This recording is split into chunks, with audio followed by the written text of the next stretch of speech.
When I was younger, when something was like super, super exciting, super, super cool, just super, super fun, you would just say, wow. Well, the lesson last night, the Passover 2025 lesson, wow. That's all I could say was, wow, what an awesome lesson.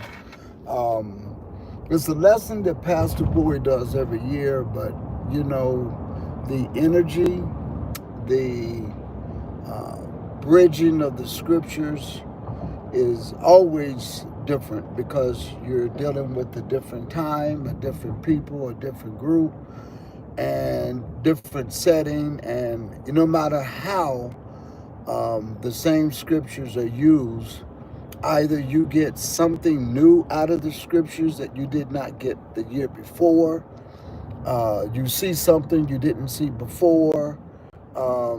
It's just not a routine lesson. So last night, what an awesome service, what an awesome lesson. Um, Most of the classes are small classes, so when it comes to administering the Passover, I'm sure people, maybe had people stand around, come get it, whatever the case is.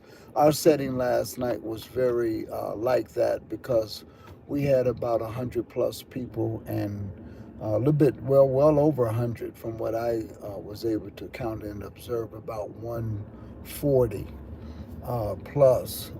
After a while, you just stop um, counting, but it was just so many people that it was a nice, intimate setting moment.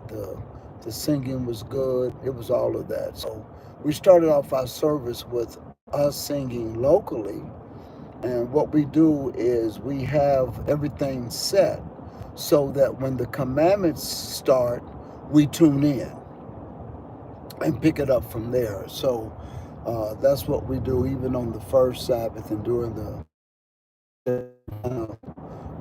time it and shout out to our audio video people because they're able to assist us with timing that in.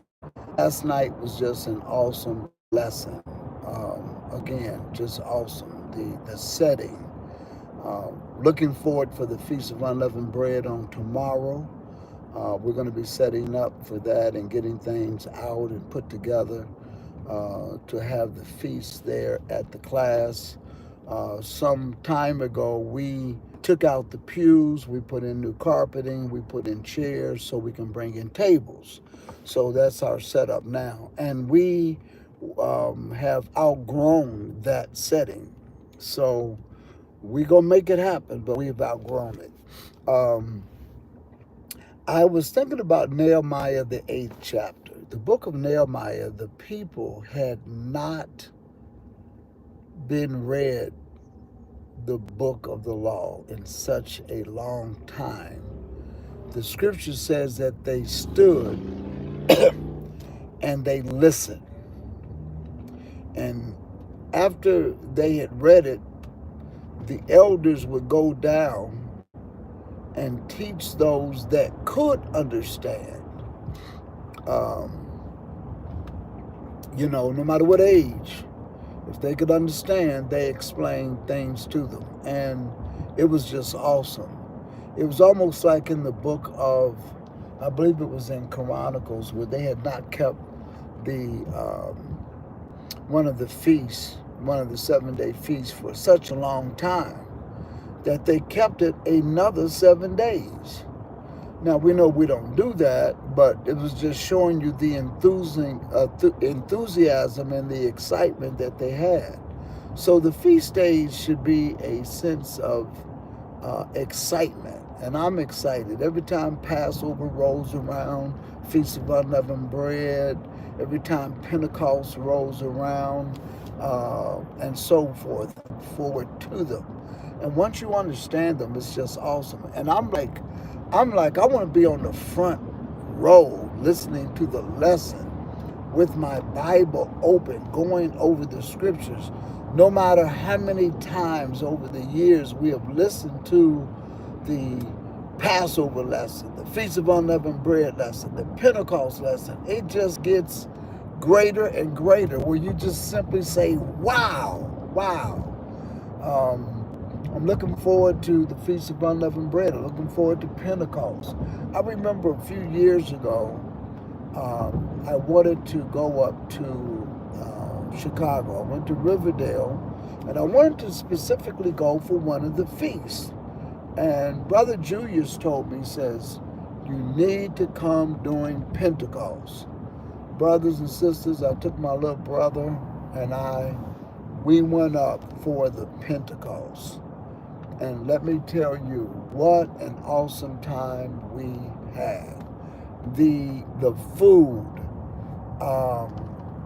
the grills that were out there with people just preparing their food on that feast day, as we're permitted to do. The amount of people that was just so friendly and came together for a holy convocation. It was just awesome, just awesome. So let me look over into the chat room. I see my brother Mark P., our first moderator in the room. How you doing, Brother Mark? I hope everything's going well for you all up in the New York, Jersey class setting. I hope things are going well for you all up there. I know that they are looking for a class up in New Jersey. Don't know where they are with that, but we just hope everything goes well. I'm driving, and that's the first name that I was able to see. Let me see who else I see. Did I see Jess Reese? How you doing, Jess Reese? Haven't seen you in a while. I see, let's see who else. Irene, are you Adventists? We're Sabbath keepers.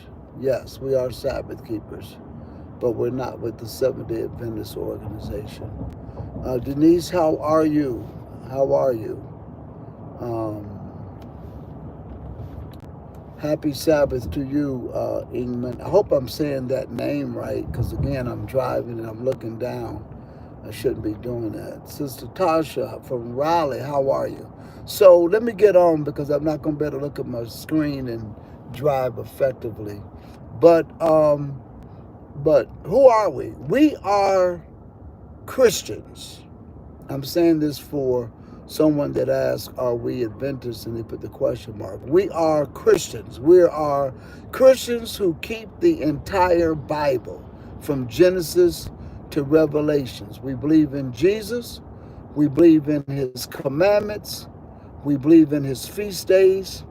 And we know that what we're supposed to do is we're supposed to be an example as the people of the Bible. The Bible is our history book, especially in knowing who we are. And our job is to teach all nations of the earth who we are. Into us, we'll be bringing the lesson today and every Sabbath. If this is your first time tuning in, we are the Israel of God, Fort Lauderdale. We're part of the Israel of God organization out of Chicago, Illinois, Riverdale, where our headquarters is. And we are a nationwide and international, national and international ministry. So it's one of the organizations, and I've been a part of some organizations, but being affiliate of the Israel of God has let me see that there's somebody that's teaching this unadulterated word of God, and that's what it's about. We're not afraid to say we're Christians, because the Israelites, the Hebrew Israelites, were first called Christians in Antioch. That simply means that you believe in the Messiah. Christ means Messiah. Jesus Christ. Christ is not Jesus' last name. He was called Jesus the Christ, which is another word for the Messiah, the anointed one. He is the prophet like unto Moses. He's the prophet that Moses said that there will be one coming from among you. Hear his voice. And we know that Jesus said himself that I am come and sent by the Father. The words I speak, they're not my own, but they are the Father's who sent me. So we believe in keeping all of the commandments of God. We believe in keeping his dietary law, which is a part of the law. And some people keep the Sabbath and they keep the dietary law in the 11th chapter, but 12 chapters later, they don't keep the feast days. So, and it's because they have misunderstood Paul's letters. And we know that Peter said all of Paul's letters are hard to be understood, especially if you don't understand the scriptures and if you have an agenda. Okay, so all of the law of God dealing with his commandments, his royal law, his dietary law, and his feast days are all relevant today as they were then, as they were during the days of the apostles. Jesus kept the feast days. The apostle Paul kept the feast days. We do a lesson on that, showing you that all the places where it was evident that the apostles continue to keep the feast days, even after the death, burial, and resurrection of Jesus.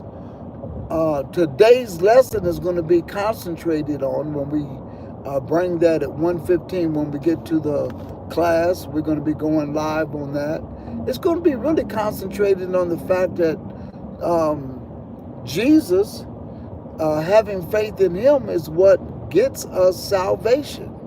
It's kind of building from last night's lesson, but it's called a series that I'm doing, The Last Era Worse Than the First One, and this one is titled The Stone That Was Rejected, the rejected stone. But it's from the series, The Last Era Worse Than the First. We made that a series during this time of the year. So tune in, and I don't know if there's any other questions. Maybe when I get to a traffic light, I can zone in on it. But tune in. We'll be glad to have you, and it'd be awesome enough to have you. We're here in Fort Lauderdale. Well, we're covering all of South Florida, covering Miami, Fort Lauderdale, and the West Palm beaches. You know, it's amazing because you could be driving in Fort Lauderdale, and you can be standing on one side of the street, you in Fort Lauderdale. You cross the street, you in Miami. The north end, but you're in Miami, and vice versa. You could do that on the north end of Fort Lauderdale. You could be standing and cross the street, and next thing you know, you're in West Palm Beach. But it's all built together, and that's why they call this whole area South Florida. South Florida. And they do that as if it's its own state. It feels like it's its own state. Shout out to brother Brian Johnson. That brother drove about an hour. He's in Miami.